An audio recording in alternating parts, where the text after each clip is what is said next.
1.000 liter minuman keras tradisional jenis Shopee ini dimusnahkan Polsek kawasan Pelabuhan Yosudarso Ambon, disaksikan undangan yang hadir.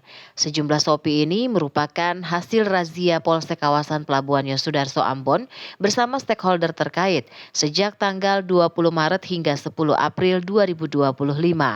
Kapolsek kawasan Pelabuhan Yosudarso Ambon, Ibtu Ari Satria Putra menjelaskan, rata-rata Shopee yang diamankan tersebut berasal dari Maluku Barat Daya dan Pulau Seram. Sejumlah Shopee ini dimusnahkan dengan cara dibuang ke kolam di dalam area Mapolsek kawasan Pelabuhan Yosudarso Ambon. Melaksanakan pemusnahan minuman keras jenis Shopee yang kami dapatkan di Pelabuhan Siwabesi, Pelabuhan Yosudarso, dan juga Pelabuhan Slamet Riyadi. Kebanyakan Shopee ini berasal dari MBD dan juga dari Seram.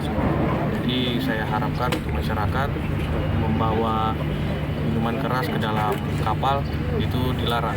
Jadi untuk sekarang jangan sampai saya temukan lagi masyarakat yang ingin berpergian menggunakan angkutan laut masih berani untuk membawa minuman keras jenis apapun. Untuk pemilik tidak kita dapatkan dikarenakan untuk membawa minuman alkohol ke dalam kapal biasanya dititipkan oleh ABK kapal. Jumlah yang dimusnahkan hari ini sebanyak 1.000 liter.